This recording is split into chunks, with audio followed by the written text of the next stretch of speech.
And the question for this week is, if your child who is 8 is not asking questions, should you initiate the conversation? How do you know what they are ready to learn? And welcome back to Sitting in a Car. I'm Sarah Sproul and I sit in a car with you each week answering a question to help you raise your confident and caring young person who respects themselves and the people around them. This question actually gets to the heart of what we think about sex, and the answer applies to children of every age. So let's head on over and learn more. I remember when our eldest was very small and there were so many transitions and things we had to do to make sure we were looking after her well. First of all, did she have to lie down in the buggy or sit up? Was she in a forward-facing car seat or a rear-facing car seat? When would she have to move from solid food or onto solid food from breastfeeding? And it was one of those things where we had to get the right information and find out the relevant advice at the time and make these decisions and do the things that had to be done in her best interests. And that's the same approach that parents need to take when we're thinking about having conversations about puberty, bodies, and sex.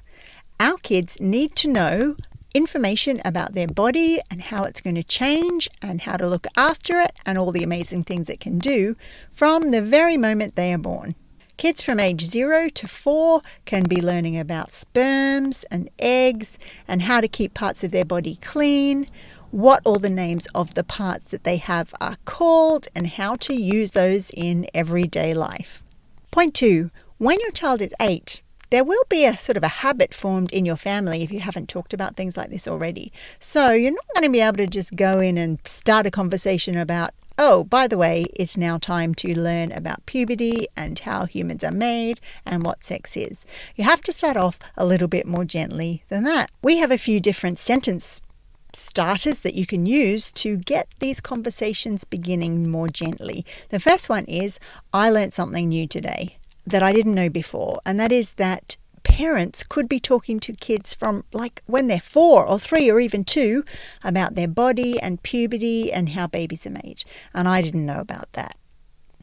Okay, that's sentence 1. You could also try the second sentence starter, which is this: I need to apologize to you. So that could look something like this: I need to apologize to you. I learned something today which made me realize I haven't been doing the best parenting I could do, and I need to talk to you about it.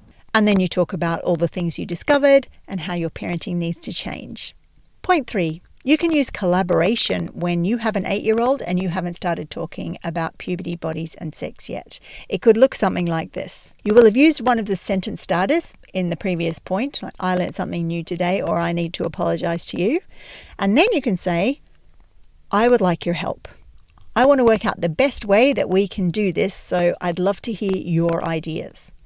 Kids love this because it isn't very often in everyday parenting and everyday life that adults will come to them and say, I need your ideas, I want your help. Generally, children are told what to do, told the best thing to do, and they don't have that sense of collaboration. And collaboration is really one of those amazing things in parenting that brings our child on side with us and gets the parent and the child moving in the right direction. Collaboration sits alongside the skill of listening.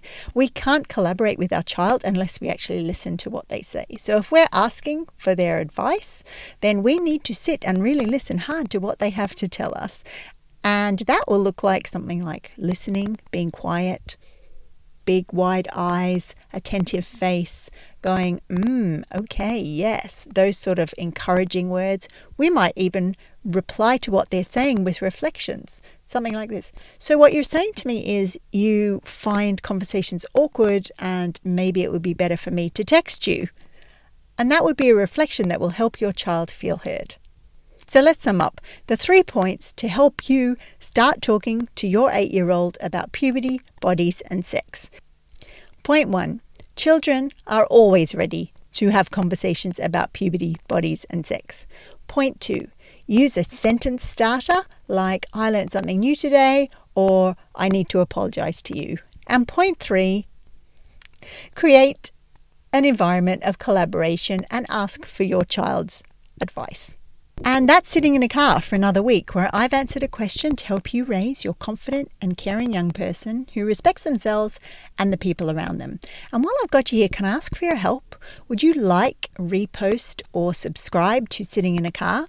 This helps parents just like you find the support and information they need to do this part of their parenting even better. Thanks for that, and bye for now.